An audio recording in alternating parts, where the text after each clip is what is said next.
El canal del Congreso presenta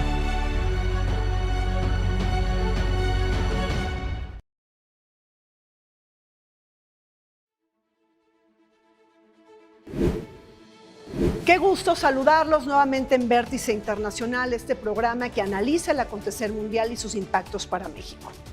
El mundo amanece hoy con una noticia contundente.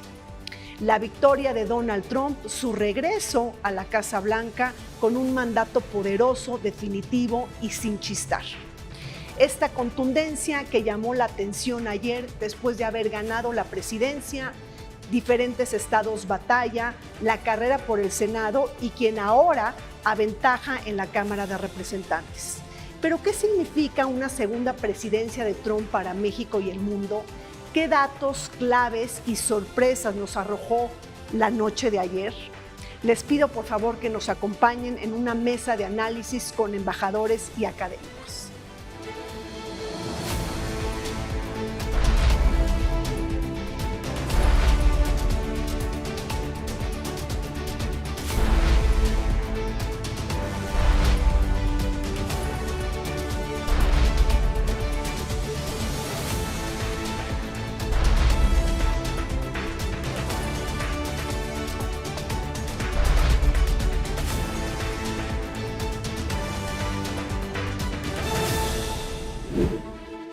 El mundo enfrentó la elección más importante y disputada del año 2024, los comicios en Estados Unidos que habilitaron el regreso de Trump a la Casa Blanca. El expresidente que dio la sorpresa ganando la mayoría de los estados batalla, incluidos Pensilvania, la joya de la corona, y conquistando su hegemonía en la Cámara de Representantes y el Senado. Se trata de las elecciones más determinantes dentro del teatro de la geopolítica global y de las relaciones internacionales, debido a sus impactos que tendrá dentro del equilibrio de fuerzas a nivel global. La contienda se definió por la batalla en los 7 estados pendulares y más competidos, los llamados Swing States, y que desempataron los resultados dentro de esta férrea e histórica rivalidad demócrata y republicana.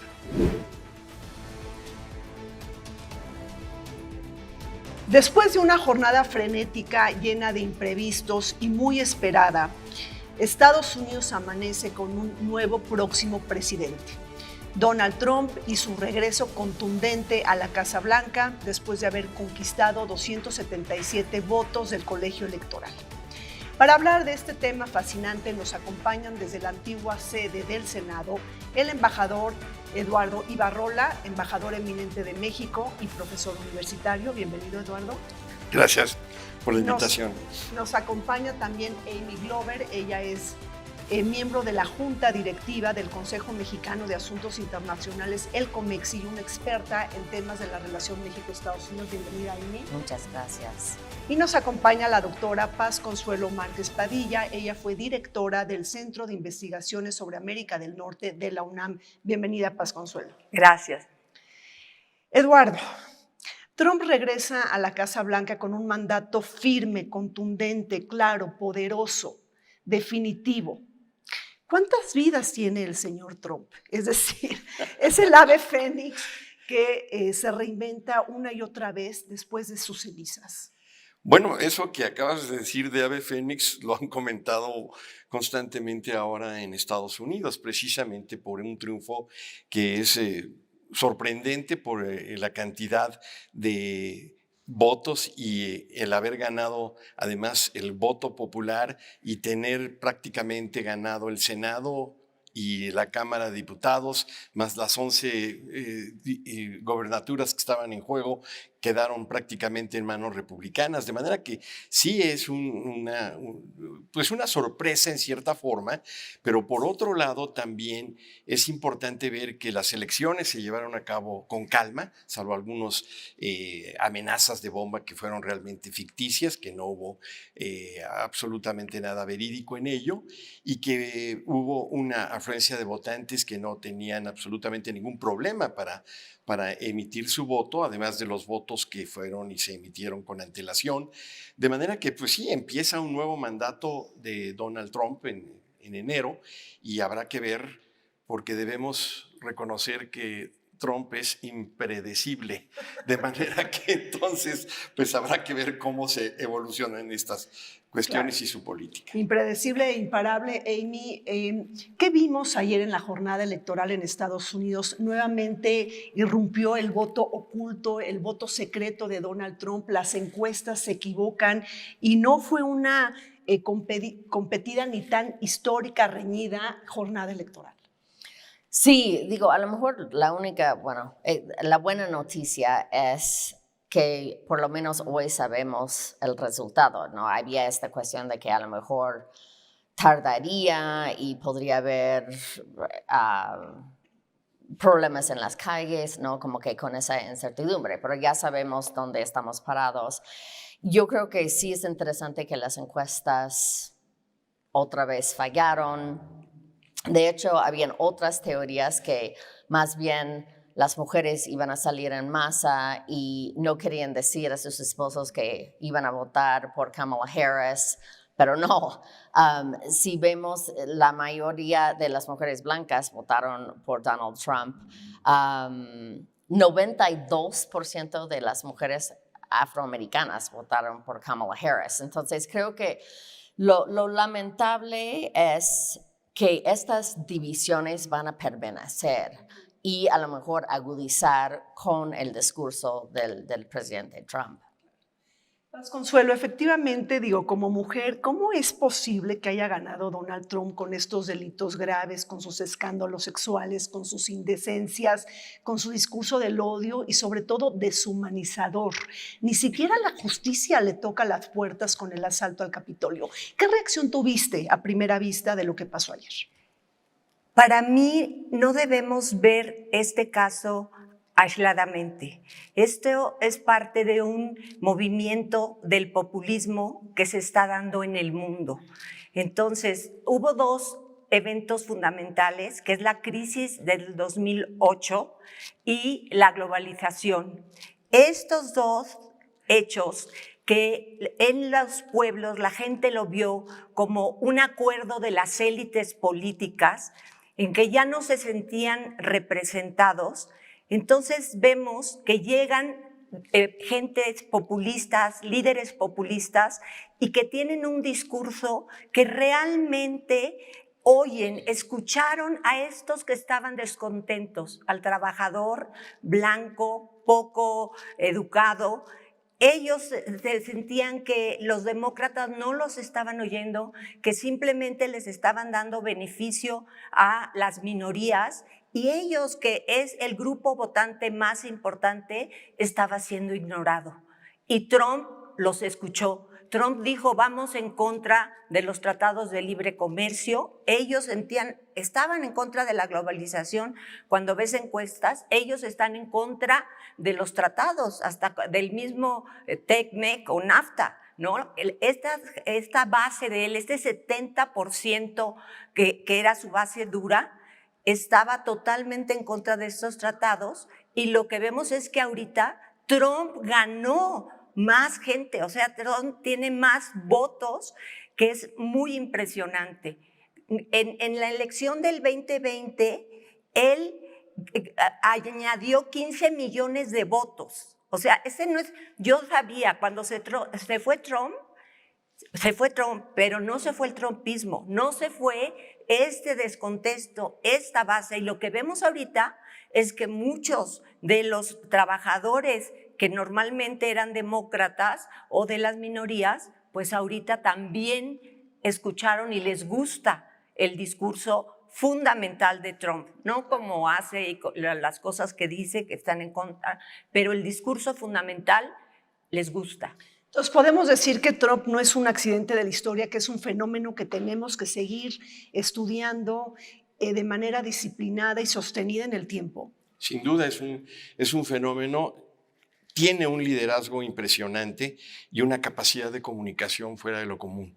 Realmente, como el tipo de votante, de elector que le interesa a Trump, ese estadounidense supuestamente olvidado, que no es el que fue a la universidad, y si es por el contrario el que a lo mejor sus empleos peligran porque culpan al libre comercio de ello o culpan a la globalización, que sabemos que realmente no es la realidad, pero para ellos sí lo es. De tal forma que el mensaje de Trump llega a muchísima gente y además esa presencia de liderazgo fuerte que internacionalmente le da también una credibilidad en momentos tan difíciles como los que estamos viviendo por Ucrania, por Medio Oriente, y Trump se ve como un líder que es capaz de resolver problemas y además de contar con la fuerza necesaria para lograrlo.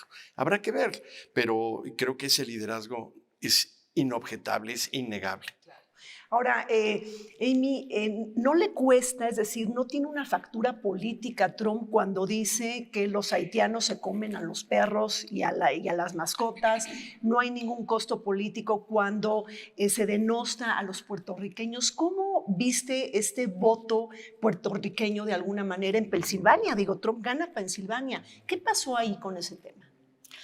A mí me entristece un poco que la narrativa de xenofobia y culpar a los emigrantes de los percibidos problemas de los estadounidenses, porque si ves fríamente a la economía estadounidense, es de las más dinámicas y exitosas a nivel mundial. Entonces, la obsesión con una inflación que ni llega al 3% este año, digo, sin duda las narrativas en ese sentido han ayudado. Siento que la realidad es otra. Ahora lo que tenemos que ver es, Trump ha dicho que tiene la intención de expulsar a millones de personas que no están legalmente en Estados Unidos.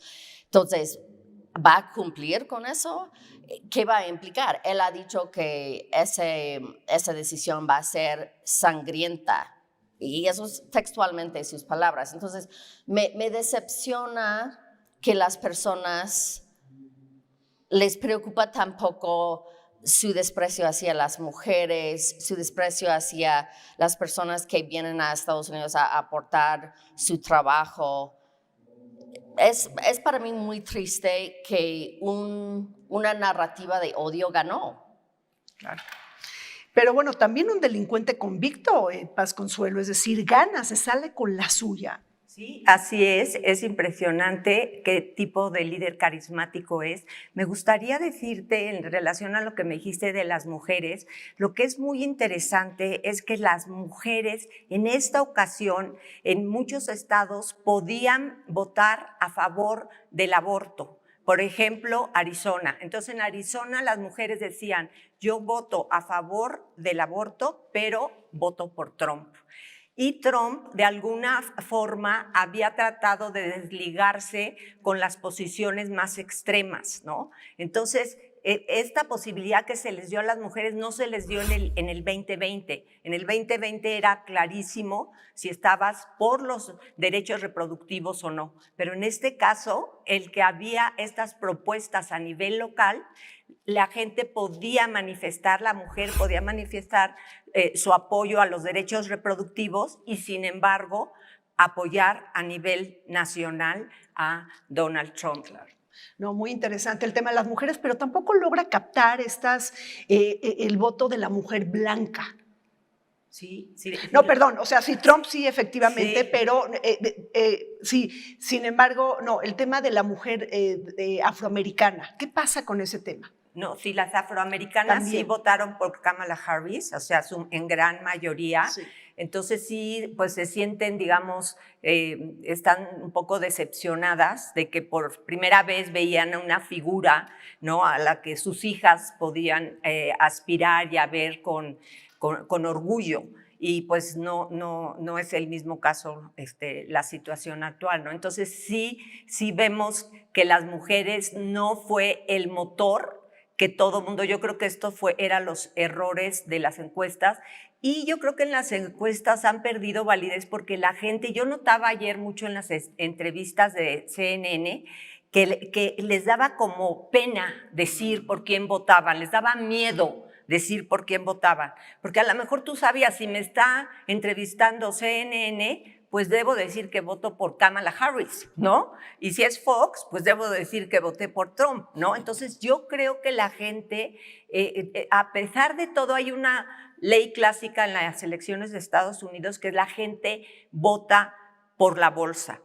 Yo creo que tienes razón en el sentido de que los grandes números de la economía estadounidense van súper bien, pero el americano medio que llega a comprar huevos y cuestan mucho más caros y no les alcanzan, ese es el que está votando por Trump. Entonces, finalmente, creo que erróneamente porque no pudieron captar el tamaño del crecimiento de la economía estadounidense que está teniendo, pero ellos ayer sacaron un mapa en que se ve quiénes son los que se afectaron con la inflación. Todo Estados Unidos salen todo Estados Unidos. Hay que recordar, sin embargo, durante la pandemia, Estados Unidos y la administración de Biden inyectó una cantidad descomunal de dinero a la economía. Los ciudadanos de Estados Unidos yo recibí también miles de dólares para apoyarse durante la pandemia. Qué corta memoria, ¿no? Y mucho de ese dinero llegó a México a través de remesas. Entonces, es muy interesante. También es un desafío porque los estadounidenses tienen muy poco comparativo. Y todos ahora quieren ser así como mega ricos. Digo, si ves así la tasa de lo que es ser clase media en Estados Unidos es mucho mejor que en muchos otros países. Lo que sí falta es un estado que provee mejor educación o educación gratis en universidad y salud. Y eso es justamente lo que va a cortar Trump. Claro. Ahora esa inyección de dinero que señalas que es completamente cierta, así fue, también generó inflación. También generó de repente, de una manera sorpresiva. Y a nivel global, sí, y en otros países mucho peor. Sí, claro, ¿no? Pero eso asustó a los estadounidenses. En un principio ya parece ser que los precios se han estabilizado. Sin embargo, tuvieron un incremento impresionante y todo el mundo te lo dice. No, también por lo de Ucrania. O sea, bueno, que además, claro. Porque nunca, no saben qué es inflación, ni sabían, era una cosa teórica. Entonces, por primera vez lo experimentaron en la vida. Desde la época de Carter no se vivía una época inflacionaria. La inflación se manifiesta, pero no se manifiesta inmediatamente. El que baje, los precios no bajan, los precios se quedan así. ¿Qué quiere decir? Que ya no va a subir más. Pero esto es lo que, no van a bajar. Yo ya ahorita no puedo económicamente. Entonces se afecta el poder adquisitivo. Y Trump representaba el cambio. Que querámoslo o no, él sí, su discurso, a pesar de todas las otras cosas, representaba el cambio. Kamala no representaba el cambio porque no pudo alejarse lo suficiente de Biden. No, la entiendo porque era muy difícil como traicionarlo, pero sí tuvieron que haber hecho una estrategia de partido de decir, necesitamos decir que va a haber un cambio radical, que lo que se hizo fue para salir de la pandemia y ahorita vamos a hacer otra cosa. Claro. Ahora, los latinos regresaron a Trump a la Casa Blanca. Amy, ¿cuál es tu opinión? No sé si podemos culpar a los latinos, pero sí me sorprende la poca empatía también que tienen los latinos estadounidenses que ya son ciudadanos con personas que vienen de orígenes semejantes. Eso me decepciona mucho también, pero bueno, creo que por lo general la comunidad latino en Estados Unidos es bastante conservadora, tienden a ser más religiosos, tienden a ser homofóbicos, como también los hombres afroamericanos. Entonces, eso es otra cosa. Va a haber un backlash completamente contra estas políticas de diversidad e inclusión. Sí, claro. De hecho, parte de este proyecto 2025, que tenlo por seguro, eso va a ser el mapa a seguir, que fue creado por un think tank en Washington, es una política de ultraderecha, de negar el reconocimiento a las personas de distintas preferencias sexuales, de ignorar que no existe un piso parejo para mujeres. Es un retraso abismal, pero bueno, es parte de la democracia. Yo tengo mis dudas a nivel global sobre democracias tan grandes con tan pobre educación. Claro. Ahora, a ver, sacas un tema interesante en la mesa, el tema de la democracia. Trump dice, Eduardo, que quiere ser dictador desde el primer día. Y bueno, es decir, su triunfo no es solamente una pulsión autoritaria dentro de Estados Unidos, sino también viene a desmantelar el orden liberal que surgió como consecuencia del fin de la Segunda Guerra Mundial. Este es el mensaje para el mundo. Ciertamente hay un movimiento global que está buscando desacreditar cada vez más a la democracia, al menos a la democracia liberal electoral como la conocemos. Y sobre todo, pues este populismo, porque no es otra cosa más que ello, lo que está reflejando y está exponiendo es que la democracia como tal no le resuelve al ciudadano ordinario sus preocupaciones cotidianas. Entonces no le resuelve el aumento de precios, no le resuelve la cuestión de la seguridad, no le resuelve la cuestión del empleo, lo cual es obviamente falso si se analiza a fondo y se analiza científicamente. Pero ese no es el punto. El punto es que estamos viviendo una política en la que los mensajes que pegan, los mensajes que impactan, son los mensajes que tienen un contenido espectacular, sin ponernos a analizar cuál es la veracidad de los mismos. Y yo creo que la democracia en el mundo, no solamente en Estados Unidos, desde luego en el mundo, está en un grave peligro. Pues así es, una jornada electoral llena de imprevistos, de sobresaltos, pero que desemboca con un resultado claro en las urnas. Vamos a un corte, regresamos.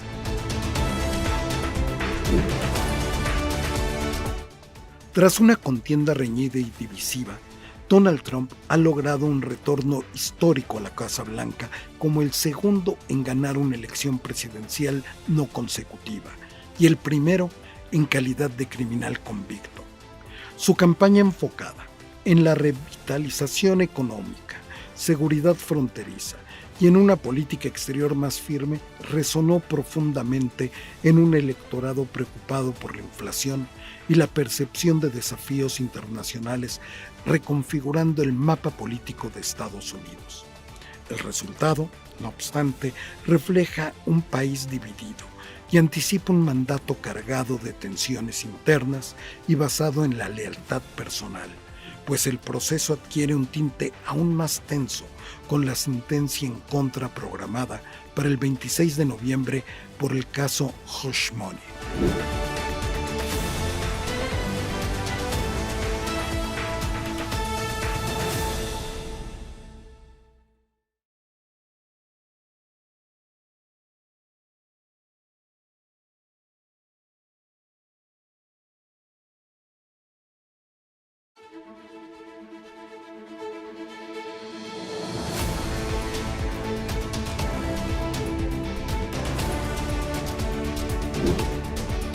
La campaña electoral de este año fue una de las más intensas e inusuales de la historia reciente, marcada por una alta polarización y discursos confrontativos, que se exacerbó por las burbujas informativas en redes sociales y medios de comunicación, reforzando las divisiones en temas como el derecho al aborto, portabilidad de armas, justicia racial, seguridad fronteriza, inmigración y economía. Hay que recordar que Trump no solo llevará el timón del país más rico y poderoso del mundo, sino que también dará forma a las decisiones de política exterior global que vendrán incluyendo la competencia con China y pasando por las guerras en Europa y Oriente Medio. Estamos de regreso comentando sobre los resultados electorales de la jornada ayer. Un Donald Trump que gana la presidencia, que el Partido Republicano gana también el Senado, mayoría en la Cámara de Representantes, distintas gubernaturas y bueno, también el voto popular. Paz Consuelo, ¿qué le faltó a Kamala Harris? Digo, ya comentamos algo en el primer bloque, pero me parece que este mensaje de seguridad lo captura mejor Trump, es decir, como el Mesías, como el guardián, como el Salvador. Finalmente, un mensaje de decir, una mujer no nos puede proteger. Pues paradójicamente yo voy a decir que Kamala Harris hizo un gran papel. Recordemos que tuvo 100 días contra un Trump que lleva 4 años en campaña, ¿no? Entonces ella en realidad era cuesta arriba que pudiera realmente ganar. Yo creo que los demócratas hicieron muchas ilusiones, pero bueno, yo no lo veía, la verdad, nunca lo vi en los datos, aunque aparecían las encuestas muy empatadas, no había esta posibilidad real de que ella ganara. Pero sin embargo, yo creo que pues fue una selección adecuada. Biden se tardó un poco en retirarse. Esto hizo que también hay ahorita como 64% de la población que dice que está descontenta o enojada con la administración anterior. Entonces, con esos números, ¿cómo puedes ganar algo? O sea, y ella no logró lo que anteriormente dije, separarse en políticas muy concretas muchas veces. Me llamó la atención que en una de las entrevistas que les hacían a los votantes, había un hombre que yo nada más de verlo dije, votó por Trump. Como era, ¿no? Un hombre blanco, como trabajador. Y él lo que dijo es, el que me hayan prometido que va a reducir el impuesto sobre las horas extras y las propinas, por eso yo voy a votar por Trump. Entonces, nosotros a veces pensamos, bueno, yo soy especialista en el estudio de la democracia, entonces yo pienso que la democracia es un tema importantísimo y creo que lo es, pero la gente, ¿qué significa para ellos la democracia? La democracia es eso, que le cumplieron y que le dijeron no te vamos a comprar impuestos a tus propinas y horas extras. Eso era todo para él, ¿no? Entonces, nosotros tenemos esta concepción y que es muy importante y que realmente yo creo que en el mundo tenemos que luchar por recuperar a la democracia, una democracia más representativa, ¿no? Pero, ¿qué significa para el votante esto? Entonces, Kamala no, aunque trató de dar algunos elementos, pero también la gente no le creía tanto porque ya había estado ella en el gobierno. Entonces, normalmente el votante castiga al incumbent, ¿no? Al que sí hicieron un mal papel. Ahora, también hubo críticas a Kamala, Amy, Eduardo, cuando decían que, bueno, está muy alegre y genera muchísimo entusiasmo y logró ser finalmente una candidata muy competida, pero como que su estado de ánimo no iba en concordancia con el estado de ánimo del electorado. ¿Hay ahí un desempate? Creo que ella tomó esa línea para ofrecer el tema de esperanza, que es tradicionalmente muy ligado al espíritu estadounidense, ¿no? La esperanza, el futuro, ser positiva. Es interesante ese tema porque Trump es altamente negativo y eso normalmente no conecta con los estadounidenses. Entonces, agradezco mucho lo que dijo Paz, que fue una buena campaña. Ahora también escuchar que ahora cuestionando que no lo hizo bien encima de todo. La convención se me hizo excelente. Tuvo apoyo de muchos influencers, gente pública. Un reto para los demócratas siempre ha sido que son demasiado intelectuales. Digo, y voy a hablar en primera persona, hablamos de políticas públicas y la gente dice, ¿qué? ¿No? ¿De qué me hablas? No. Entonces, eso es difícil. Y ella trató de no ser demasiado intelectual. Sí. Entonces, sí fue un gran reto y quiero mencionar algo muy importante. Esto va a generar una enorme frustración para las mujeres en Estados Unidos.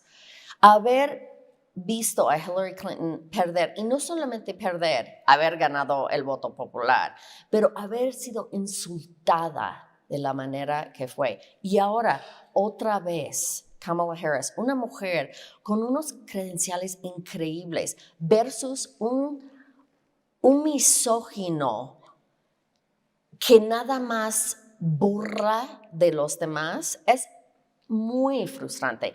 Y una reflexión, ella es de un estado donde yo crecí parte de mi infancia, California. California es la quinta economía del mundo. ¿Sabes lo frustrante que es para personas que viven en los estados azules? Pensar que ahora no tienes representación y tú representas la quinta economía del mundo y ahora tienes que comulgar con esto, es muy difícil. Entonces, lo lamentable para Estados Unidos y de rebote para México es que las divisiones van a seguir. Y eso es triste también. Por supuesto. Ahora, muchos demócratas, de alguna manera, muchos republicanos centristas y moderados le dieron el apoyo a Harris. Pues aparentemente, pero habrá que ver realmente por quién votaron. Claro. Ahora, Kamala tenía además la situación de haber sido o de ser vicepresidenta, que es una posición muy difícil, porque siempre estás bajo la sombra del presidente. Y el presidente Biden, sin duda, un hombre con una gran popularidad, un senador con una larguísima experiencia en política exterior, en otros, un hombre simpático, siempre con la posibilidad de mandar un mensaje de decencia, que es muy interesante. Pero Kamala como que siempre estuvo atrás, un paso atrás. Y ya que la lanzan a la candidatura y que empieza a mostrar quién es ella, creo que fue una campaña exitosa dentro de las dificultades tan grandes que había. Porque si pones el tema, por ejemplo, de la seguridad, bueno, la señora fue procuradora de justicia en unas zonas de California importantísimas, como es San Francisco y el norte de California. O sea, sabía de law enforcement, sabía de procuración de justicia y trató también por otros lados, ya tal vez en una forma un tanto cuanto tardía, de despegarse y de acercar algunas políticas con lo que estaban ofreciendo Trump y los republicanos. Por ejemplo, lo de la reducción de impuestos en el caso de las propinas. Imagínate un país donde hay una millonada de seres humanos que reciben propinas y algunos otros temas, la misma cuestión migratoria de la que seguramente habremos de platicar, pero pues yo creo que a Kamala le faltó tiempo, sin duda. Claro. Tuvo buenas aportaciones financieras para su campaña, pero fue muy breve y fue muy, yo llego a pensar que fue como una especie de tormenta perfecta que el presidente Biden haya tenido que renunciar a su candidatura en esas circunstancias tan tristes, porque es preocupante, vamos, es un tema de la edad, de la vejez, de la capacidad de demostrar que todavía puedes llegar adelante y de repente, pues no, y de repente hay que poner a alguien en su lugar. Y bueno, pues fue una mujer que yo creo que es brillante y habrá que ver cuál es el futuro político de Kamala. Habrá que ver. Ahora, Paz Consuelo, hablemos un poco de los temas selectos de política exterior. Sabemos que tenemos poco tiempo en el programa, pero, por ejemplo, ¿cómo amanece Zelensky, el presidente de Ucrania, con esta noticia? Prácticamente Trump promete que va a acabar con las guerras, casi de una pincelada, en 24 horas. ¿A cambio de qué y a qué costo? Bueno, yo sí creo, normalmente la política exterior o internacional no juega un papel importante en las elecciones de los Estados Unidos. Pero en este caso, como estaban tan empatados, en las aristas, digamos, en los extremos, hacían y podían hacer una diferencia. Por ejemplo, en Michigan, musulmanes, fíjense, no es que hayan votado por Trump, pero dejaron de votar por la posición del presidente Biden y de Kamala. Aunque el presidente Biden ha tratado de lograr un acuerdo en Israel con Palestina, y sin embargo, lo que ven ellos es que están dando muchísimos recursos económicos y militares a Israel. Entonces la comunidad musulmana estaba enojada y no votó, o sea, no participó en el sistema. Fíjense cómo cada voto en las democracias es importante. Aquí no votó. Y en el caso de Ucrania, bueno, Trump, tenemos que saber que Trump ha ganado en todas las encuestas con toda la población en relación a política exterior. O sea, él es un hombre fuerte, un hombre duro, que él estaba hablando de que puede haber una tercera guerra mundial. Él mandaba este mensaje. ¿Quién sentirían ustedes que los protege más en esa situación? ¡Qué horror! Pero francamente, pues Trump da la idea de una gente que va a decir Estados Unidos y ya, la otra no me interesa. O sea, es una posición que obviamente le llegó al electorado y que él dice, yo esa guerra de Ucrania y Rusia ya la voy a acabar, o sea, todo lo voy a resolver, y no le importa estar aislado del mundo, pero tiene una posición de líder fuerte que yo creo que en este caso tuvo influencia, tuvo impacto en la elección. Oye, Amy, bueno, ¿y qué lectura tendría Trump de que Corea del Norte está enviando tropas a Ucrania? O sea, pues es interesante porque él ha externado públicamente que tiene buena relación con Putin, que también con el líder de Corea del Norte, también con el líder de Hungría. Él se hermana con este tipo de líderes. Yo creo que, bueno, a menos que suaviza sus posturas, que no veo por qué lo haría, francamente, con este mandato, yo creo que sí va a sentarse con Putin y sí va a decir, ay, sí, entiendo que para ti Ucrania forma parte de lo que era el Imperio Ruso, vamos a acabar con esto, ¿qué tal si llevas la mitad? O bueno, si quieres todo igual. No, y luego, ¿qué sigue? No, yo creo que a veces en México pensamos, ay, esto nos da un poco de miedo, pero creo que los europeos han de estar aún más preocupados con la situación. Ahora, Eduardo, a ver, ¿cómo estás viendo ahí los juegos de los equilibrios mundiales, la Unión Europea, la OTAN? Curiosamente, ya el secretario general de OTAN aparentemente ya lo felicitó, ex primer ministro de Holanda, por cierto, de Países Bajos. Pero yo coincido, me da la impresión de que ese líder, esa fuerza que la imagen de Trump da, le da una posición de negociación más prominente. ¿Qué va a suceder en Ucrania? El caso de Ucrania es verdaderamente triste, lamentable, preocupante. Es un abandono completo al derecho internacional y claro, se puede resolver pacíficamente mediante una negociación si Ucrania está dispuesta a perder el 25-30% de su territorio. Y nosotros sabemos lo que es perder territorio, ¿no? Entonces, yo creo que ahí va a ser una situación bastante complicada. ¿Quién va a convencer a Ucrania y a los ucranianos de perder ese territorio? Y luego, si te vas a Medio Oriente, bueno, no olvidemos que en época de Trump se lograron estos famosos acuerdos de Abraham. Y estos acuerdos implicaron en cierta forma, o al menos el mensaje era que Palestina no importaba. La situación era lograr una relación diplomática completa con países árabes. Incluso se supone que Arabia Saudita estaba a punto de lograrlo hasta que vinieron estos incidentes terribles del 7 de octubre del año pasado, en donde desde luego fue una acción terrorista que no tiene ninguna justificación, al contrario, es criticable 100% en contra de Israel y los rehenes pero después la reacción también de Israel fue una reacción muy dura, o está siendo una reacción muy dura, y sería interesante ver cómo va a poder volver a tener esa preeminencia que logró tener con Israel la administración Trump. Y básicamente fue Kushner quien había estado negociando con ellos. Y ahí tenemos ese binomio, ¿no?, de Trump y Netanyahu. Digo, Netanyahu de alguna manera, pues Bueno, seguramente ya lo felicitó, por supuesto. Oye, para terminar este bloque, Paz Consuelo, ¿cómo te imaginas, por ejemplo, que Elon Musk, o sea, qué rol tendría Elon Musk en el nuevo gobierno de Trump? Es decir, porque fue un actor, un agente muy activo en su campaña, y esto da un mensaje también fuerte.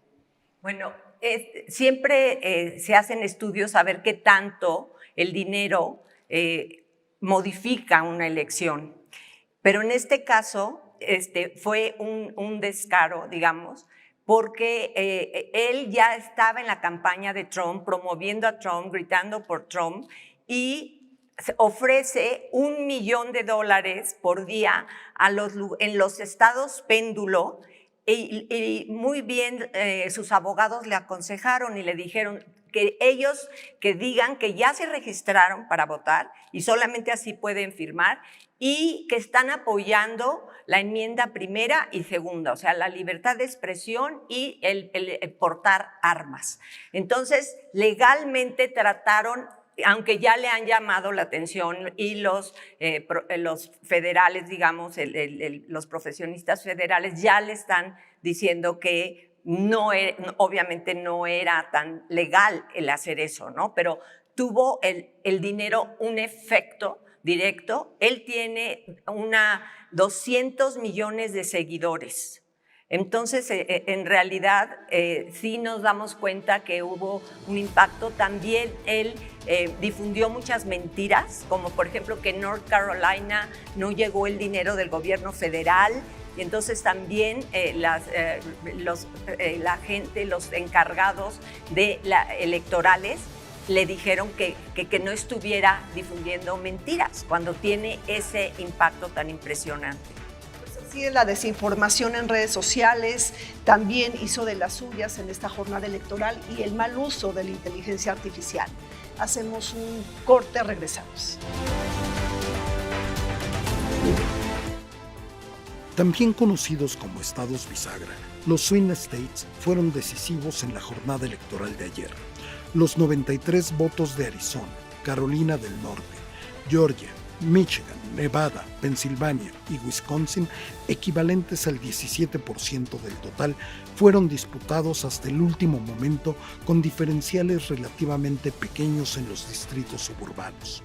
Bajo el modelo del ganador se lleva todo, Trump retuvo Carolina del Norte y conquistó Georgia, ganó Pensilvania y la mayoría de los estados en disputa escrutados hasta ahora. Además, ganó el voto popular. Cabe recordar que no siempre el ganador del voto popular conquista el colegio electoral.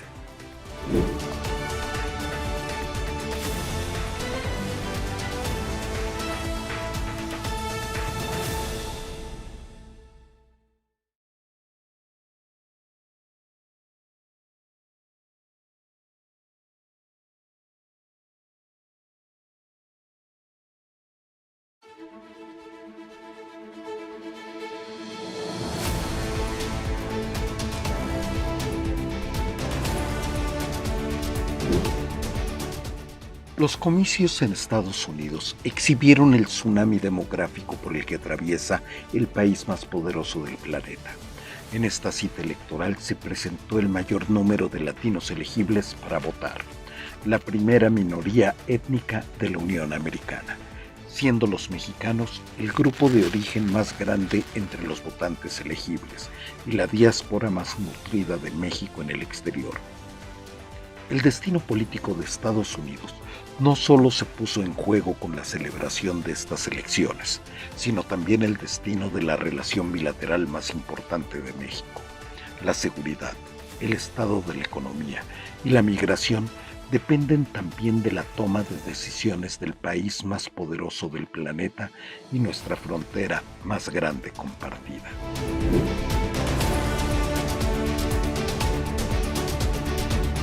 Seguimos adelante comentando sobre los resultados de las elecciones en Estados Unidos y analizando sus implicaciones para México y el mundo. Amy, se ha dicho que una presidencia de Trump pues, será mucho más difícil para los mexicanos y quizá pueda ser mucho peor, pero de entrada, ¿tú vieras visible, posible, que haya una incursión militar para, de Trump a México con el tema del crimen organizado y sobre todo del fentanilo? Sí, sorprendentemente sí creo que podría ser posible. Sí ha dicho que eso es algo que le interesa. El tema de fentanilo sí es un tema importante en la política interna en Estados Unidos. Esperamos que no, otra vez, a lo mejor va a suavizar algunas cosas, pero porque tengo mis dudas si los militares estarían de acuerdo, pero al final de cuentas los militares tienen que obedecer a lo que dice el presidente. Entonces eso sí es muy preocupante, sería infringir a la soberanía de México. Ha hablado de expulsar a las personas que están en Estados Unidos trabajando sin estar regularizados. Entonces vamos a tener que ver. Creo que México tiene una ligera ventaja. Ya hemos vivido algo, ya hemos enfrentado su ira antes. Creo que otros países lo tienen más difícil. De hecho, nuestro amigo Canadá, Justin Trudeau, va a estar muy preocupado porque tiene una relación pésima con Donald Trump. Entonces creo que en México sí somos muy resilientes. Creo, mi recomendación es México tiene que tener una postura muy fuerte. Ya tenemos que estar preparando cuáles van a ser nuestras respuestas. Si quiere poner aranceles en los productos mexicanos, ok, pues también vino de California, manzanas de Wisconsin, papas, pollo. Sí tenemos como mexicanos, tenemos que ser fuertes porque él nada más respeta la fuerza. No podemos echarnos para atrás. Órale, va.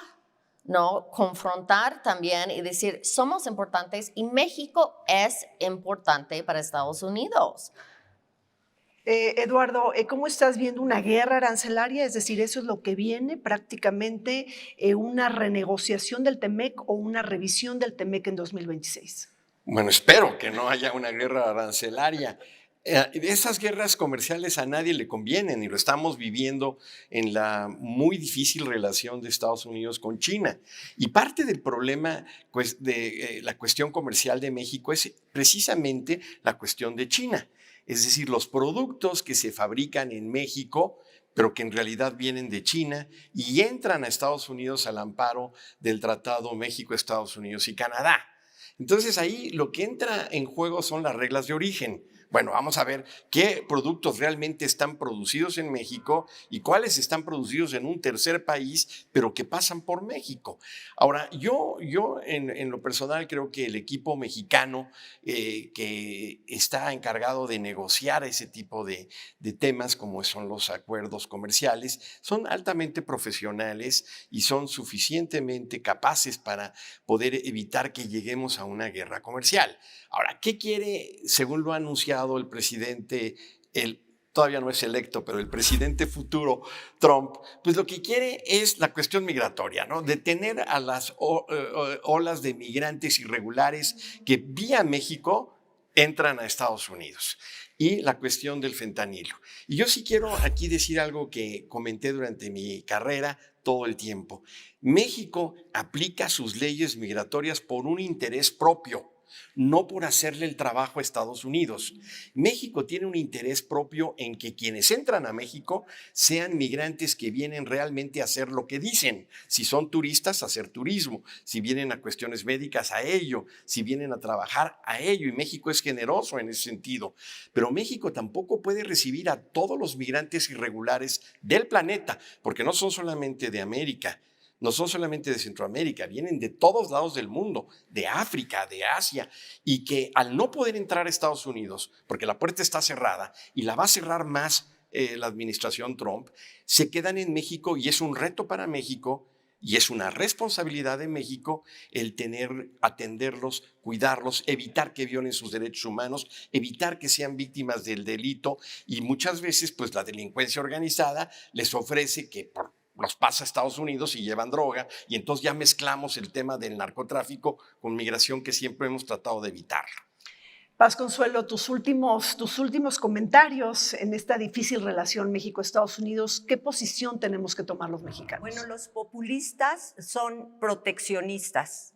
Todos ellos, ahorita vamos a ver mucho en el mundo esta reacción, estamos volviendo, que desafortunadamente es una situación que se dio antes de la Segunda Guerra Mundial. Los países se volvieron muy proteccionistas, entonces se pierde mucho la idea de cooperación y gana más apoyo la idea de confrontación. Sin embargo, yo creo que el gobierno de México tiene que aprovechar la oportunidad única que está teniendo. Otros países del mundo no les va a ir nada bien en esta materia comercial con Estados Unidos. México sí. Afortunadamente, si bien Trump dijo que el NAFTA era el peor tratado del mundo, él hizo durante su gestión el TECMEC. Entonces, es un tratado que él apoya fundamentalmente. ¿Qué es preocupante? Bueno, que aunque apoya este tratado, sin embargo, muchas veces se sale de los tratados, o sea, no respeta esto, no respeta ni las instituciones. ¿Saldrá del acuerdo climático de París? Ya se salió. O sea, no, sí, pero bueno, Biden regresó, sí, Biden pero, regresó, digo, ya pero ahora otra vez se va a salir. Ah, claro, y eso es una tragedia. O sea, North Carolina, como el huracán que tuvieron, y esto ya no es excepcional. Veámoslo nosotros en Acapulco. O sea, no es algo que, pasó una vez, cada vez nos está pasando más. Y ahorita, pues Donald Trump piensa que esto es un engaño y que no existe el cambio climático. Eso va a ser una triste situación para las próximas generaciones. Y la ironía es que muchos jóvenes pensaron, yo no veo una política de cambio climático suficientemente fuerte de Kamala Harris, igual no votaron por eso, cuando realmente Donald Trump ni cree en el cambio climático. Bueno, pues así las cosas después de estos resultados electorales en Estados Unidos. Recordemos que la relación de México más importante con el mundo la tenemos con la Unión Americana. Vamos a una pausa, regresamos. Los 36.2 millones de latinos habilitados para votar constituyeron un 14.7% del electorado estadounidense, lo que representa un aumento del 153% desde el año 2000, cuando eran solo el 7.4%. California concentra la mayor cantidad de votantes latinos, con 8.5 millones, seguida por Texas, Florida, Nueva York y Arizona, que en conjunto representan el 65% del voto latino. Nuevo México destaca con un 45% de votantes latinos, la proporción más alta del país, superando incluso a los blancos no hispanos en ese estado. Aunque históricamente los latinos han favorecido a los demócratas, en 2020 y 2024 algunos sectores, especialmente en el sur de Texas, se inclinaron hacia los republicanos. Los temas que más interesan a esta comunidad incluyen la economía, el costo de vida, la atención médica, la inmigración y la violencia. Me despido de ustedes, soy Rina Musali, nos vemos el siguiente martes en Vértice Internacional.